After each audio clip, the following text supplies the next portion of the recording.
अब खबर शामिल करते हैं लकी मरवत, जहां टिड्डी दिल एक बार फिर लकी मरवत में दाखिल हो गई है और फसलों को शदीद नुकसान पहुंच रहा है। मजीद देखते हैं शरीफुल्लाह की इस रिपोर्ट में।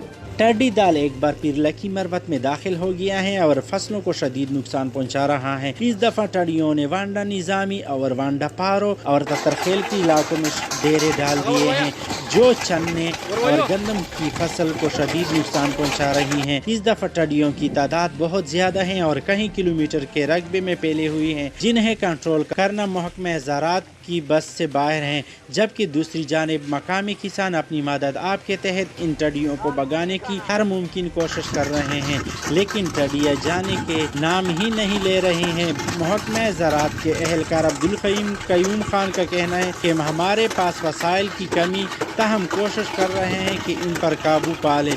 मकामी अफराद का हुकूमत से मुतालबा है कि टिड्डियों पर कंट्रोल के लिए अमली इक़दाम उठाए, वरना टिड्डियों इलाके में मौजूद चन्ने, गंदम और सब्जियों को काट कर जाएगी।